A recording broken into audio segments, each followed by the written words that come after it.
بعد از اینکه جنازه بطلمیوس 13 به خاک سپرده شد، مراسم ازدواج کلئوپاترا با برادرش که او هم موسوم به بطلمیوس بود به انجام رسید.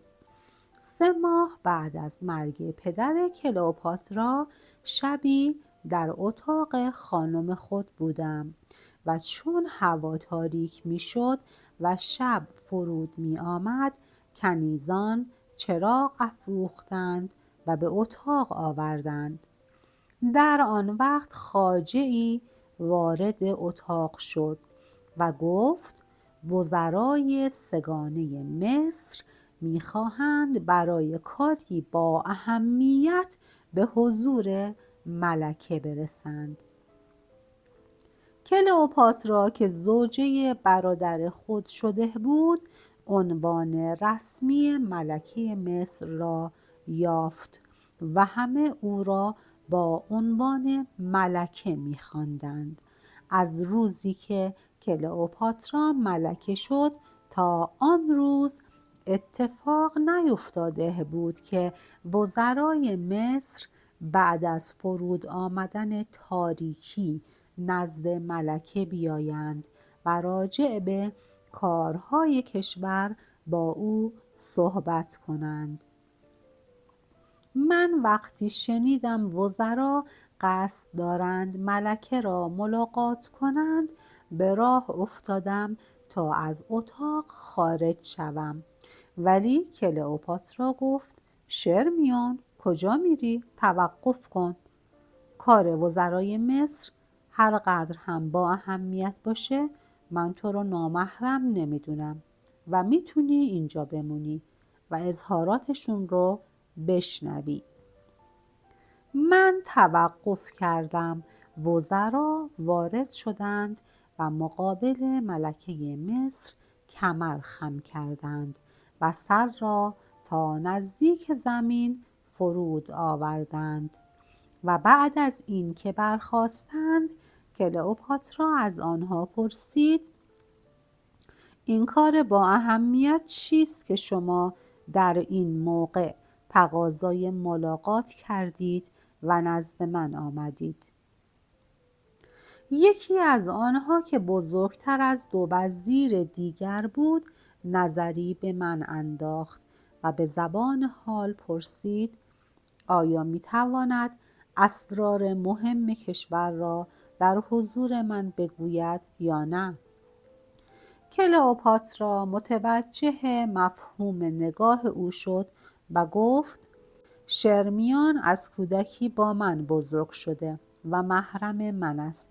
شما می توانید هر چه می خواهید بگویید. وزیر گفت: آنچه می خواهم بگویم جزو اسرار است و نباید به گوش دیگران برسد. ملکه گفت: شرمیون کنیز مخصوص من است. از کودکی با من بزرگ شده و کنیزی است راز نگاهدار و هرگز رازی را فاش نخواهد کرد. همان وزیر گفت: شرمیون زن است و رازی که من میخواهم بگویم از اسراری است که زنها زود آن را فاش میکنند.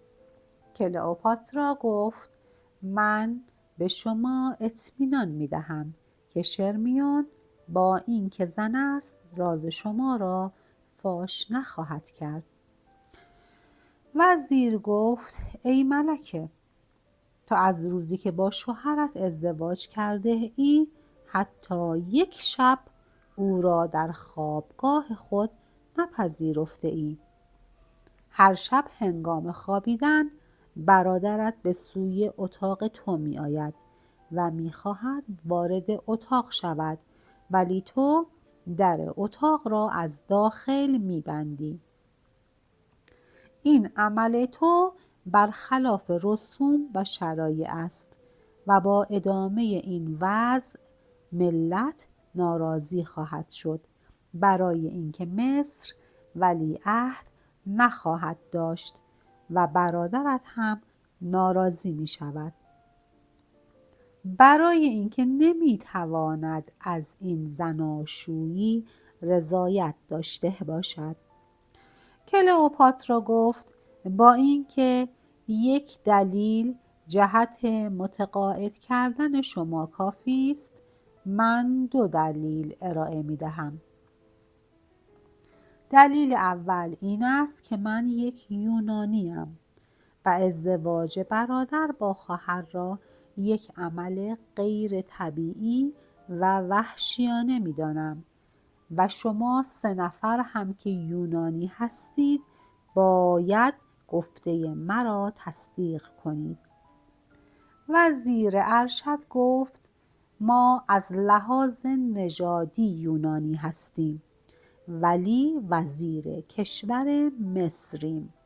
در مصر ازدواج برادر با خواهر نه فقط جایز بلکه مؤکد است و تا وقتی تو برادری داری که میتواند شوهرت شود نباید با یک بیگانه وصلت کنی. خودداری تو از ازدواج با برادرت این فکر را به وجود آورده که شاید ناقص الخلقه باشی و در تو احساسات زنانگی وجود ندارد. کلئوپاترا گفت اشتباه می‌کنید و در من احساسات زنانگی موجود است، ولی برادر من از ویژگی‌های مردانگی عاری است و اگر شما توانستید به من ثابت کنید که برادرم ویژگی‌های مردانگی را دارد، من قول می‌دهم که هر شب او را در اتاق خود بپذیرم. وقتی صحبت کلئوپاترا به اینجا رسید در باز شد و بطلمیوس برادر کلئوپاترا و شوهر او قدم به اتاق گذاشت. معلوم میشد که وزرای سگانه مصر با بطلمیوس قرار گذاشته اند که قدری پس از اینکه از ورود آنها به اتاق ملکه گذشت و صحبت را آغاز کردند بطلمیوس وارد شود. بطلمیوس بعد از حرف خواهر گفت کلئوپاترا تو از این جهت جرأت می‌کنی این سخنان رو بر زبون بیاری که می‌دانی من میل ندارم راجع به این موضوع صحبت کنم و هرگز افتخار نمی‌کنم که با زنی آشنا هستم، ولی تو در مقابل چشم سکنه این شهر با آنتوان رومی در تخت روان می نشستی تا مردم ببینند که وی عاشق تو است. همین شرمیان کنیز تو که اینجا ایستاده و حرفهای ما را می شنود شاهد است، زیرا هر وقت که تو با آنتوان در تخت روان می نشستی او را با خود می بردی تا باد بزن رو در تخت روان به حرکت درآورد و تو و او را باد بزند. کلئوپاترا گفت من اعتراف می کنم با آنتوان به گردش می رفتم، ولی هر چه باشد من زنم و آنتوان مرد. اگر زن و مردی یکدیگر رو دوست بدارند عیب نیست، ولی تو چه میگویی که گاهی با آن جوان ژرمنی به گردش می روی و مرتبه دیگر با آن جوان قبرسی؟ در این شهر کسی نیست که از مناسبات جوانان مزبور با تو آگاه نباشد. بطلمیوس بانگ زد این گفته بهتان است و تو چون قصد داری مرا از سلطنت دور کنی این تهمت ناروا رو به من میزنی. کلئوپاترا گفت من تهمت ناروا نمیزنم، حاضرم گفته خود را با شهادت گواهان به ثبوت برسانم. در همین موقع آرسینوه خواهر کوچک کلئوپاترا به اتاق آمد و معلوم شد که به او هم اطلاع داده‌اند برای شنیدن مذاکرات در آنجا حضور به هم برساند. آرسینوه بعد از ورود پرسید چه خبر است؟ شما برای چه مشاجره می‌کنید؟ بطلمیوس گفت خواهرت مرا متهم می کند و به من تهمت می زند که مردی سبکسرم. آرسینوه گفت من می دانم که خواهرم کلئوپاترا برای چه این بهتان را به تو می زند. او می خواهد با افترا ما را از سلطنت دور و خود به تنهایی در این کشور سلطنت کند. اگر امروز کشور روم دچار هرج و مرج نبود، کلئوپاترا بدون تردید یک ژنرال رومی مثل آنتوان را عاشق خود می کرد و او را وامی داشت به مصر قشون بکشد و تو را از سلطنت برکنار و تاج و تخت مصر را به کلئوپاترا تقدیم کند.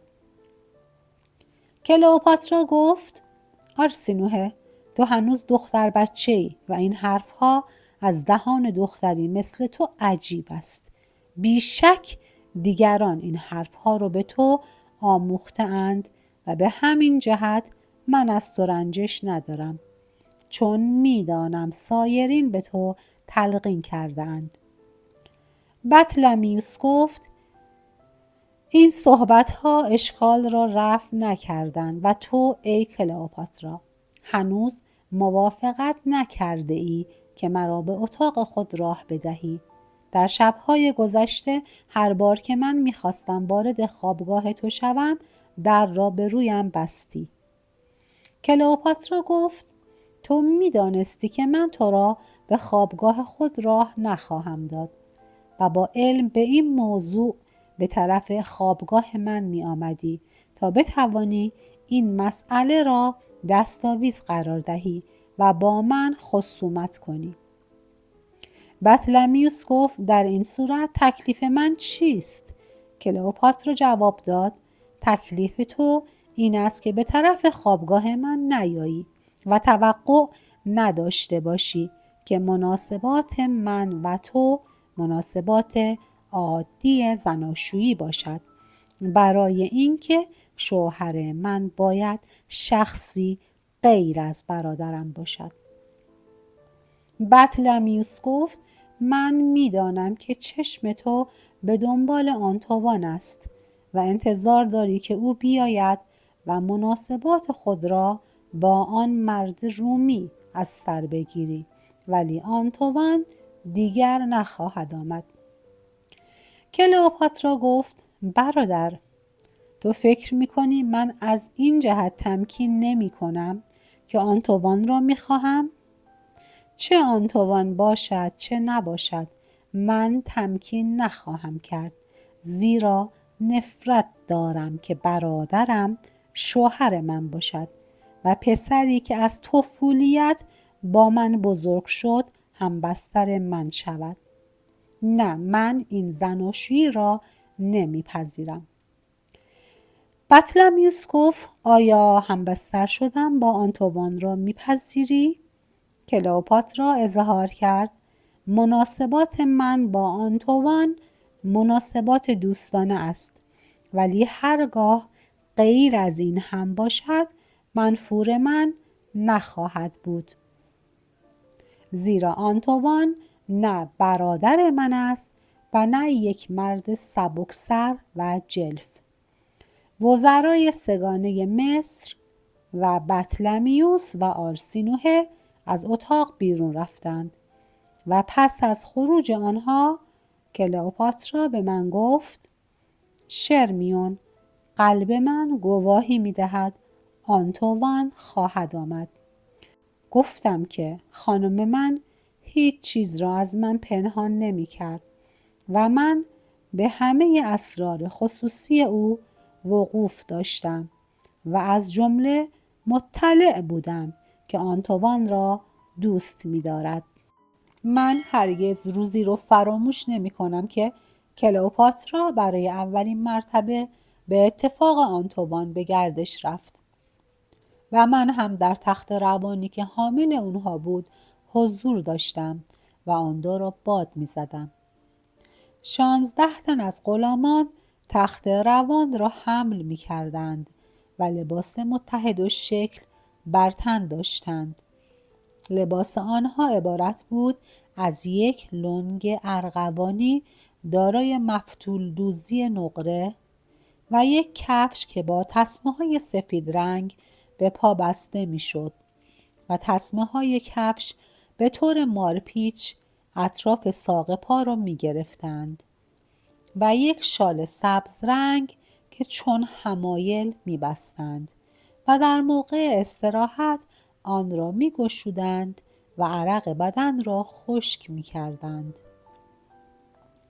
پیشاپیش غلامانی که حامل تخت روان بودند، یکی از صاحب منصبان درباری حرکت می‌کرد و او را جلودار می‌خواندند. لباس جلودار مثل لباس غلامان بود، اما در عوض شال یک کلیچه سبز رنگ می‌پوشید. آن کلیچه آستین نداشت و دو دست جلودار عریان به نظر می رسید. جلودار کلاه مصری بر سر می نهاد.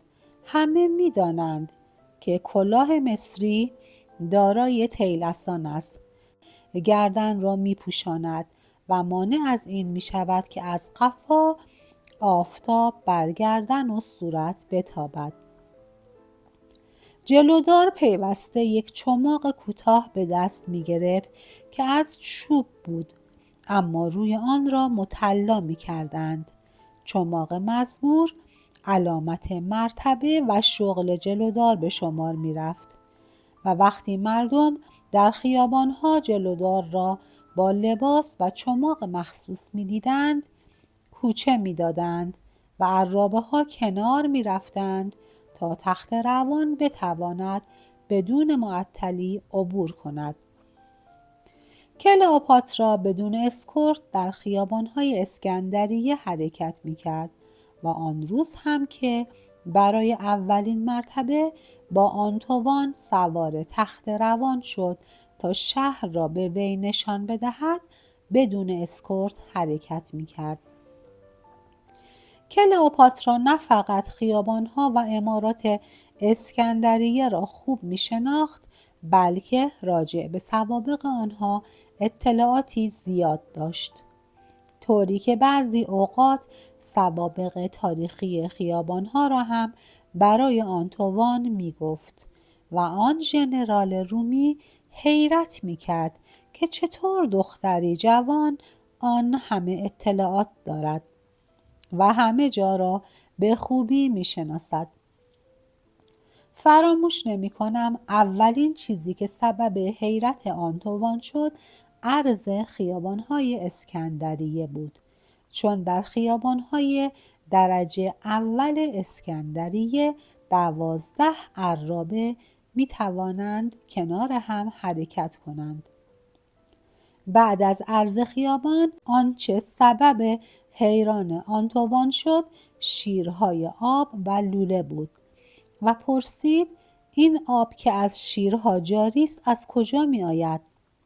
کلئوپاترا جواب داد 2 قرن و نیم است که این شهر آب لوله کشی دارد. آب رودخانه نیل وارد یک مخزن بزرگ می شود و از آنجا به طرف لوله ها جریان پیدا می کند. لذا مردم همیشه آب دارند و شیرهای کنار خیابان هم برای استفاده عموم نصب شده اند تا عابرین و مسافرین از آنها بهره مند شوند. آنتوان پرسید این خیابانها را چه کسی به وجود آورده و این لوله های آب را چه کسی ساخته است؟ کلئوپاترا پاسخ داد نقشه این شهر را اسکندر مقدونی طرح کرد، ولی وقتی اسکندر زندگی را بدرود گفت این شهر آبادی نداشت و جد بزرگ من بطلمیوس شروع به آباد کردن این شهر کرد. بعد از او سایر اجدادم در این شهر عمارات بزرگ ساختند و لوله کشیدند و مجراهای فاضلاب به وجود آوردند تا امروز به این پایه رسیده است که می‌بینید. وقتی مقابل موزه رسیدیم، عظمت بنای مزبور و ستونهای آن سبب شگفتی آنتوان شد.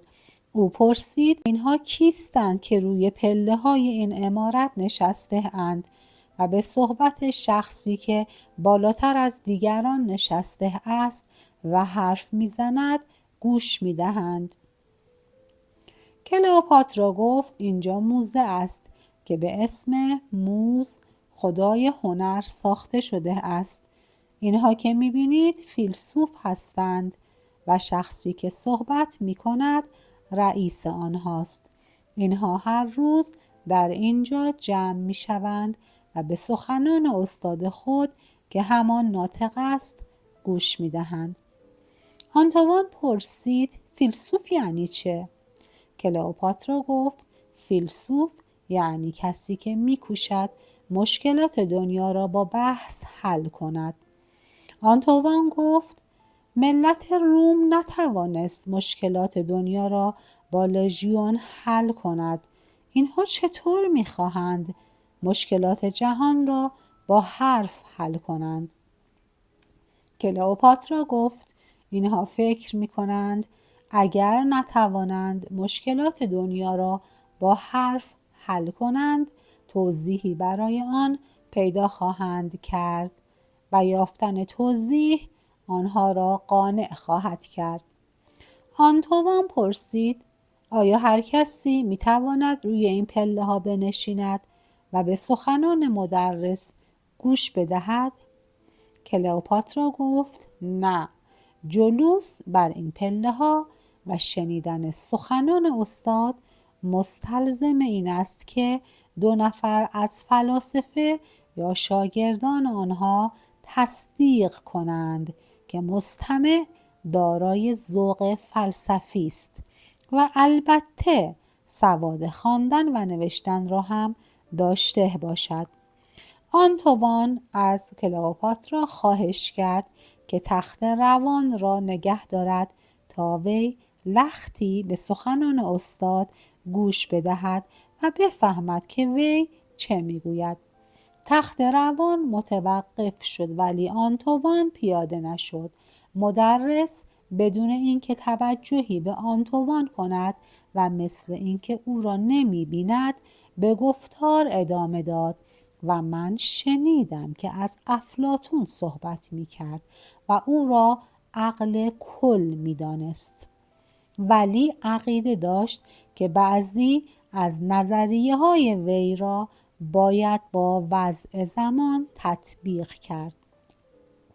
کلئوپاترا برای آنتوان توضیح داد که همه فلاسفه‌ای که در این موزه تحصیل یا تدریس می کنند طرفدار افلاطون هستند و او را نخستین معلم نوع بشر و عقل کل می دانند و عقیده دارند که باید نظریه های افلاطون را پذیرفت. منتها آن نظریه ها را با زمان تطبیق کرد. به همین جهت مدرسین و محصلین این موزه را به اسم افلاطونیون جدید می‌خوانند، چون در عین اینکه افلاطون را قبول دارند میگویند که باید در عقاید او تجدید نظر کرد.